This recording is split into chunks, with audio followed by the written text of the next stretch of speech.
নতুন বছর অর্থাৎ 2024-এর শুরুতেই হতে চলেছে এই বছরের প্রথমতম চন্দ্রগ্রহণ। 2024 সালের শুরুতেই চন্দ্রগ্রহণকে কেন্দ্র করে প্রায় প্রত্যেক বছর জাতক জাতিকাদের জীবনে কিন্তু তৈরি হয়েছে নানা কৌতূহল। সূর্যগ্রহণ ও চন্দ্রগ্রহণ প্রত্যেকেরই কিন্তু জ্যোতিষ ও বৈজ্ঞানিক তাৎপর্য রয়েছে দেশ ও বিশ্বে, কিন্তু গ্রহণের শুভ ও অশুভ প্রভাব লক্ষ্য করা যায়। শাস্ত্রমতে কিন্তু জ্যোতিষবিদরা বলে থাকেন গ্রহ কিন্তু শুভ নয়, অর্থাৎ গ্রহণকে কিন্তু সকলের জীবনেই অশুভ বলেই মনে করা হয়।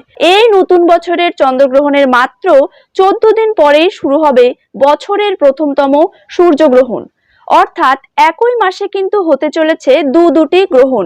বিশেষজ্ঞরা জানাচ্ছেন ছোট বাচ্চাদের থেকে শুরু করে গর্ভবতী মহিলাদের ওপর কিন্তু এই গ্রহণের প্রভাব খুবই কার্যকরী হবে। তাই সকলকে কিন্তু এই নতুন বছরের গ্রহণ চলাকালীন সময়ে অত্যন্ত সাবধান থাকতে হবে। তো চলুন দেখে নেওয়া যাক 2024 সালের প্রথম চন্দ্রগ্রহণ ঠিক কবে কখন শুরু হবে এবং গ্রহণটি কোন সময়ে শেষ হবে, কি রকম থাকবে এর সূতক কাল, তার সাথে কাদের জীবনে সব থেকে বেশি খারাপ প্রভাব পড়তে পারে এই গ্রহণের ফলে। তো এই সমস্ত বিষয়ে যে গুরুত্বপূর্ণ আপডেটগুলো চলে এসেছে তাই আমি আজকে আপনাদেরকে জানিয়ে দেব আজকের ভিডিওটির মাধ্যমে।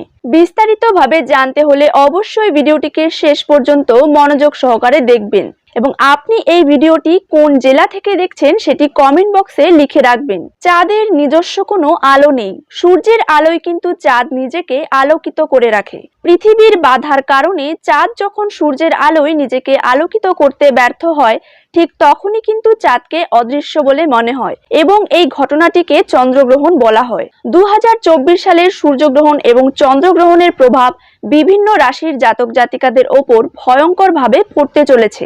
এই প্রথম চন্দ্রগ্রহণের সময় কিন্তু শিশু এবং গর্ভবতী মায়েদের জীবনে থাকছে ভয়ের ইঙ্গিত। এরপর আমরা জেনে নেব বাংলাদেশের সময়সূচি অনুযায়ী চন্দ্রগ্রহণ কতক্ষণ থাকছে। বাংলাদেশের সময় অনুযায়ী চন্দ্রগ্রহণ শুরু হবে 2024 সালের 25শে মার্চ সকাল 10:50 থেকে। গ্রহণের মধ্যভাগ থাকবে 1:12 পর্যন্ত এবং গ্রহণ সমাপ্ত হবে 3:55।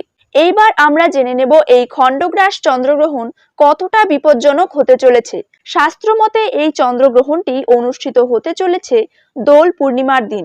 দোল কিংবা হোলি দুটোই আমাদের কাছে একটি পবিত্র উৎসব, কিন্তু এই উৎসবের দিন এই অশুভ সংকেত হতে চলেছে, তাই শাস্ত্রীয় মতে এটি একটি অশুভ দিন। তবে এবছর চন্দ্রগ্রহণ যেহেতু দিনের বেলায় অনুষ্ঠিত হতে চলেছে, যেহেতু দিনের বেলা আকাশে চাঁদ দেখা যায় না, তাই আমরা দোল বা হোলি দুই উৎসবই পালন করতে পারবো, সেক্ষেত্রে কোনো বাধা থাকবে না। ভারত এবং বাংলাদেশে যেহেতু এই চন্দ্রগ্রহণের প্রভাব পড়বে না, তাই জন্য গর্ভবতী মহিলাদেরও কোনো নিষেধাজ্ঞা নেই। তবে আপনারা সবাই সাবধানতা অবলম্বন করবেন এবং ওই দিন অবশ্যই নিজ নিজ ইষ্ট দেবতাকে স্মরণ করবেন।